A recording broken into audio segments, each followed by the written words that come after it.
National હેરાલ્ડના કેસની વિશેષ હકીકતોની સત્યતા વિશે વધુ જાણકારી આપવા બાબતે ભારતીય રાષ્ટ્રીય કોંગ્રેસના રાષ્ટ્રીય પ્રવક્તા શ્રી અતુલ લોંડે પાટીલજી પત્રકાર પરિષદને સંબોધન કર્યું હતું।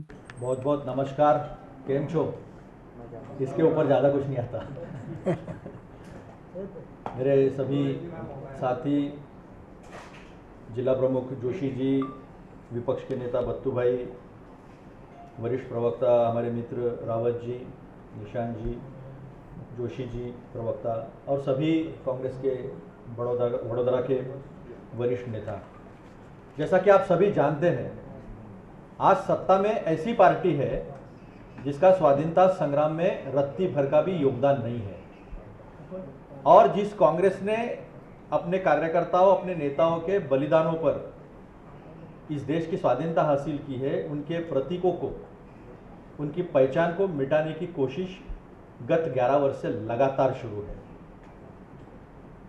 ये गुजरात की भूमि पूज्य बापू गांधी जी, महात्मा गांधी जी और आयरन मैन ऑफ इंडिया, पहले उप पंतप्रधान और पहले गृह मंत्री सरदार वल्लभ भाई पटेल के नाम से जानी जाती है।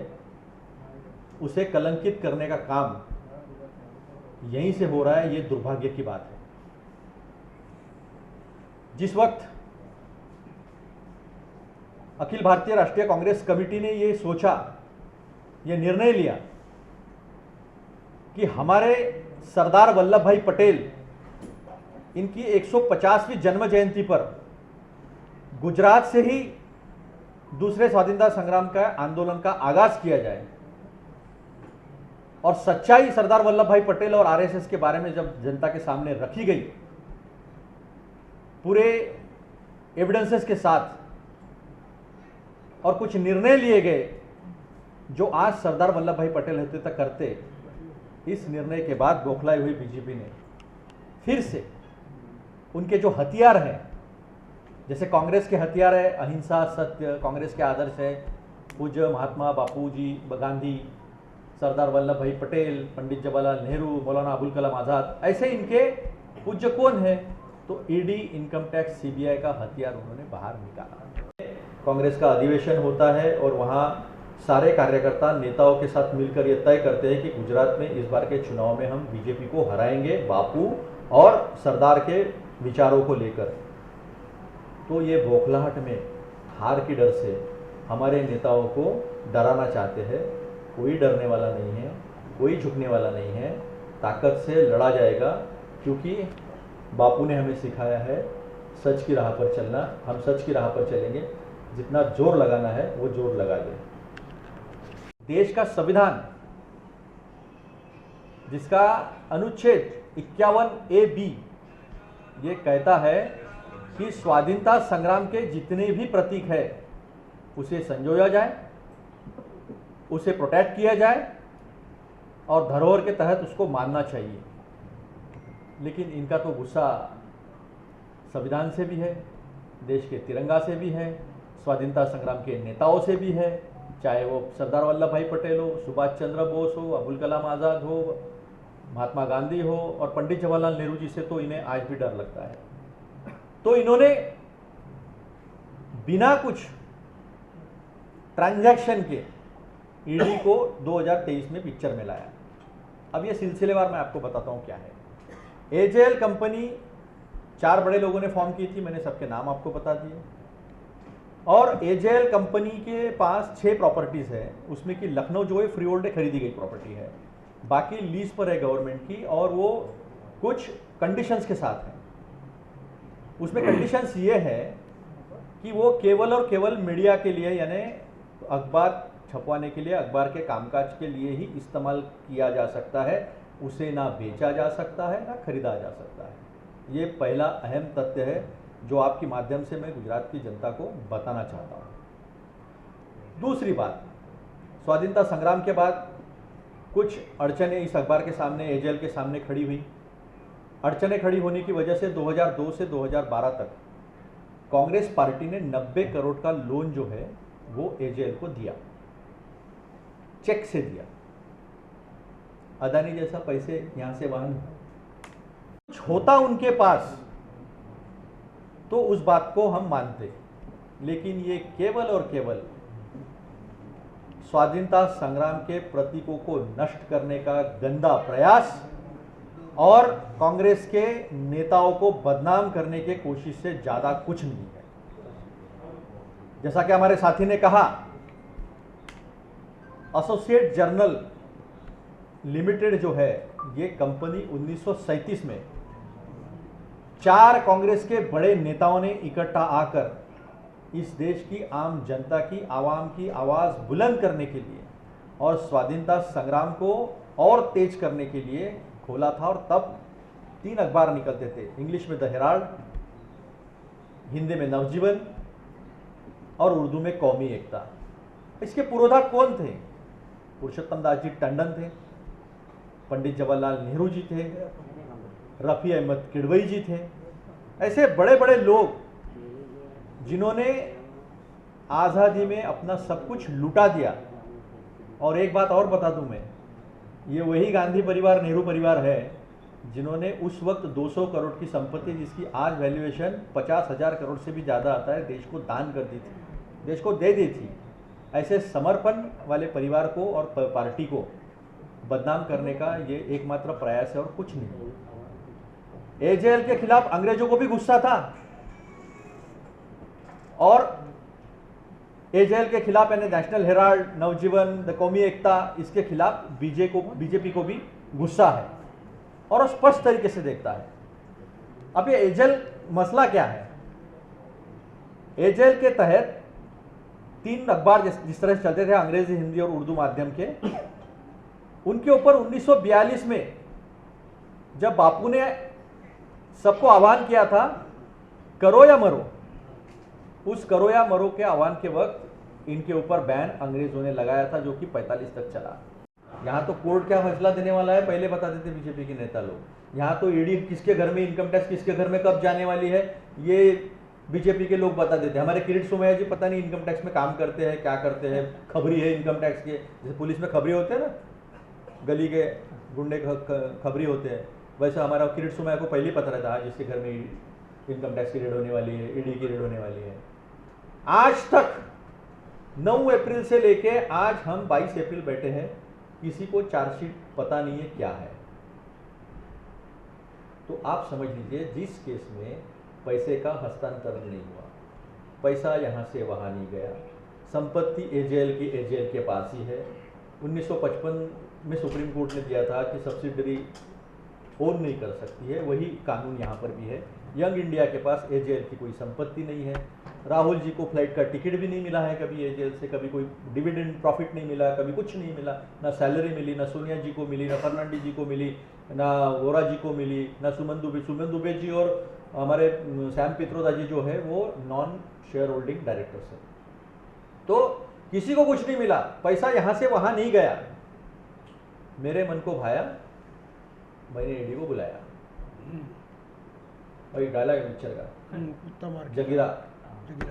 तो ये जगीरा जो है हिंदुस्तान का होम मिनिस्टर, ये ऐसे धंधे करते हैं, इनसे हम डरने वाले नहीं हैं। हमारा सवाल आपके माध्यम से उन प्रबुद्ध नागरिकों को है कि section 3 of PML act, ED तो एजेंसी है, पीएमएल एक्ट है, prevention of money laundering act, उसका सेक्शन 3 पढ़िए और क्या होता है ईडी का केस वो देख लीजिए। 10-12 साल से ये कोशिश कर रहे हैं, तो इनको आज तक ये क्यों नहीं मिला? ईडी के निदेशक ने जो केस बंद कर दी थी उसे फिर से खोलकर तकलीफ देना, ये इसके अलावा कोई और उद्देश्य हो सकता है क्या? इसके इक्विपमेंट्स, पावर जनरेशन के इक्विपमेंट्स चाइना से सस्ते में खरीदना, 2 रुपये का चीज़, फिर दुबई से यहाँ लाके 20 रुपये में बेचना, फिर 18 रुपये जो क्रिएट हुए वो मॉरिशस भेजना, वहाँ से फिर शेल कंपनीज में डालना और अपने कंपनियों में डालना और शेयर के ऊपर उठाना, इसको कहते हैं मनी लॉन्ड्रिंग। यानी पैसे का हस्तांतरण एक जगह से दूसरी जगह और काले पैसे को सफ़ेद करना। लॉन्ड्रिंग है, लॉन्ड्री करते हैं ना कपड़े, वैसा लॉन्ड्रिंग जो है वो अदानी के केस में, लेकिन हमारे मित्र है ना, वो हमारे प्रिय मित्र है, मेहुल भाई, नीरव मोदी, तो उनके ऊपर ईडी की केस नहीं हुई। अमेरिका ने कर दी, केनिया ने हटा दिया उनको, ऑस्ट्रेलिया ने हटा दिया, बांग्लादेश ने भी हटा दिया, हमारे देश में वो पूजनीय है, प्रार्थनीय है, प्रातः प्रार्थनीय है, सब कुछ है। वैसे पूजनीय प्रातः प्रार्थनीय मृत व्यक्ति को लोग कहते हैं, लेकिन उनसे भी ज़्यादा सम्मान जो है वो मोदी जी और शाह जी या अदानी अंबानी जी को देते हैं। अब इसमें पैसे का हस्तांतरण हुआ नहीं हुआ। अब एजेएल के पास ये पैसे 90 करोड़ किस चीज़ के लिए दिए थे? तो जो कर्मचारी, आप जैसे आपके चैनल में काम करते हो वैसे हमारे एजेएल में कुछ पत्रकार थे, कुछ सपोर्टिंग स्टाफ था, डेस्क वगैरह जो भी होता है, उनकी सैलरीज देनी थी। वीआरएस कुछ लोगों ने लिया था, वॉलंटरी रिटायरमेंट, उसके कुछ पैसे देने थे, कुछ पीएफ के पैसे देने थे, वो पैसे इन कर्मचारियों को दिए गए। अब ये कर्जा एजेएल वापस कर नहीं सकती, ऐसी स्थितियां थी। ऐसे स्थिति में एक बैंकरप्सी कोड है, बैंकरप्सी एंड इंसॉल्वेंसी कोड, ये इंटरनेशनल प्रैक्टिस है, हिंदुस्तान में भी बहुत होता है। रुचि सोया में इन्होंने किया, वोडाफोन में इन्होंने 36,000 करोड़ माफ़ी कर दी। 36,000 डेब्ट को, उन्होंने कर्जे को इक्विटी में यानी शेयर्स में कन्वर्ट कर लिया और 49.9% उसकी हिस्सेदारी जो है वो सरकार ने अपने पास ले ली। अगर यही यंग इंडिया कंपनी फॉर्म कर उसके सारे कर्जे जो है यंग इंडिया ने ले लिए और शेयर्स में कन्वर्ट कर दिए, जिसे डेब्ट टू इक्विटी कन्वर्शन कहते हैं, रेगुलर प्रैक्टिस है कंपनी एक्ट के तहत। और उस तकलीफ का आनंद लेना ये मोदी जी और शाह को चाहिए। और मैं गुजरात में कह रहा हूँ, बड़ौदा में कह रहा हूँ, उसके तहत उन्होंने किया। अगर कुछ होता तो आप हमसे ज्यादा जानते हैं इन दोनों को, ये छोड़ते? कुछ था नहीं। फिर इन्होंने, किसी को पता नहीं, ऐसे में इन्होंने 2023 को 10 अप्रैल 2023 को एक ऑर्डर निकला, 10 अप्रैल 2024 को इन्होंने कुड़की लगा दी। अब कुड़की भी कैसे लगाते? जाकर बिल्डिंग पे चिपका देते, दिस बिल्डिंग इज सील्ड, जैसे हमारे प्रफुल्ल भाई की थी। प्रफुल्ल भाई पटेल आप जानते हैं, हमारे महाराष्ट्र के बड़े नेता है प्रफुल्ल भाई पटेल, उनकी की थी। वो इकबाल मिर्ची के साथ उनका संबंध इन्होंने जोड़ा था, हमने नहीं जोड़ा था। इन्होंने जोड़ा था कि इकबाल मिर्ची से सीजे की बिल्डिंग ली थी। जैसे ही बीजेपी में आ गए, कुड़की खत्म, हटा दिया। वहां पे ईडी का ऑफिस भी था, हटा दिया, चिन्ह भी हटा दिया, क्योंकि कांग्रेस का नेता झुकता नहीं है और गांधी झुकता नहीं है। झुकाने की कोशिश है, लाख कोशिश कर ले, कोई झुकने वाला नहीं, कोई डरने वाला नहीं इससे। आज तक डरे नहीं, अभी भी डरेंगे नहीं। अभी गुजरात का अधिवेशन हुआ और गुजरात के अधिवेशन में राहुल जी ने ऐलान कर दिया कि आपको गुजरात में आकर गुजरात में हराएंगे, क्योंकि गुजरात की जनता महात्मा गांधी के साथ और सरदार वल्लभ भाई पटेलों के विचारों के साथ है, कांग्रेस के विचारों के साथ है। बहुत धोखा हो गया उनके साथ 30 साल, यहां हराएंगे। फिर डरने लगे। कुर्की करने के बाद 365 दिन में अगर ये चार्जशीट नहीं दाखिल करते हैं तो केस 20 जनवरी खारिज हो जाता था। अब 364 दिन इन्होंने क्यों नहीं चार्जशीट फाइल की? गुजरात के अधिवेशन से डरकर। क्रोनोलॉजी समझिए, क्रोनोलॉजी बड़ी समझती है अमित शाह जी को, क्रोनोलॉजी समझिए। 365वें दिन में इन्होंने चार्जशीट दायर की। अब आप सब जागरूक पत्रकार है, आपके माध्यम से जनता के पास विपक्ष जाता है, आप मुझे बताइए, आप में से किसी ने वो चार्जशीट देखी?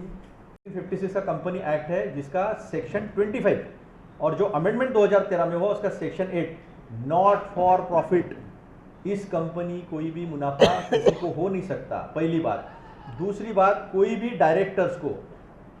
डायरेक्टर्स को इस संचालक जो भी है उनको किसी भी तरह का डिविडेंड, प्रॉफिट, सैलरी, कहीं आना जाना हो, ऐसा कुछ भी जो है इस कंपनी से मिल नहीं सकता।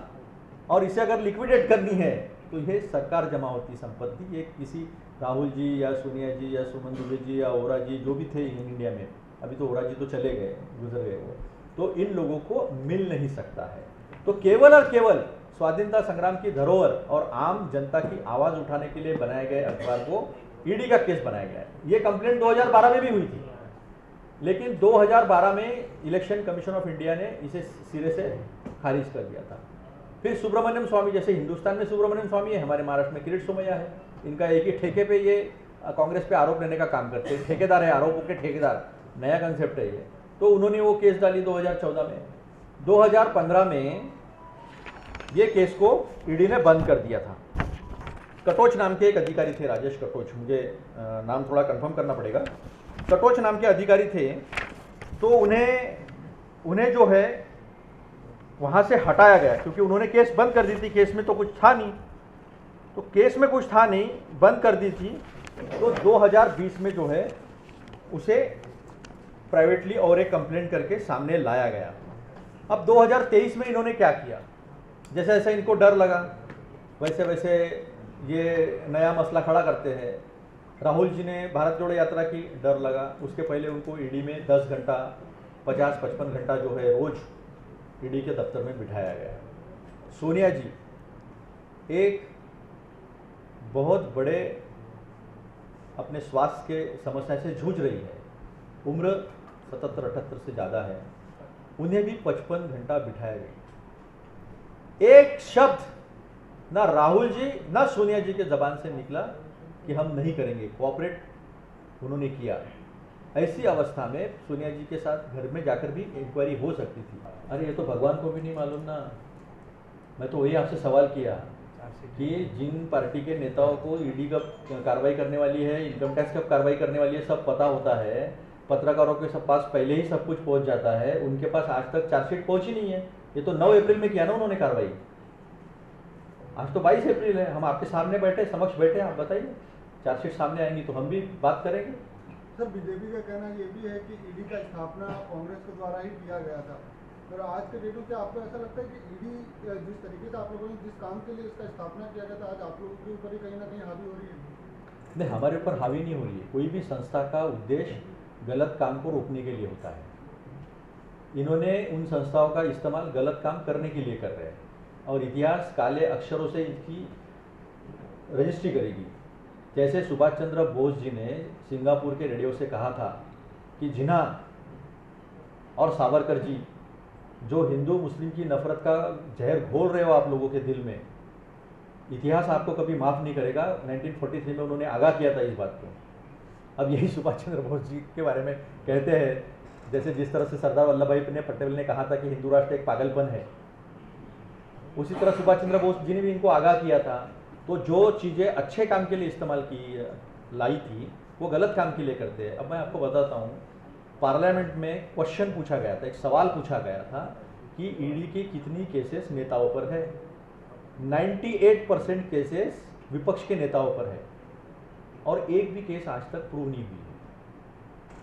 अब देखिए, हेमंत बिसाव शर्मा, हमारे प्रफुल्ल भाई इकबाल मिर्ची है ना, प्रताप सरनाईक, यशवंत यादव, टीडीपी के 4 नेता, ऐसे हमारे अजीत दादा, 70,000 करोड़, यानी 27 जुलाई को हमारे नरेंद्र मोदी जी कहते हैं भोपाल से कि इन्होंने 70,000 करोड़ का इरिगेशन में घोटाला किया है सिंचाई विभाग में, और 25,000 करोड़ का कोऑपरेटिव बैंक में किया है, और 2 अगस्त को उनको मंत्री बना देते, उप मुख्यमंत्री, और तिजोरी की चाबियां भी दे देते हैं।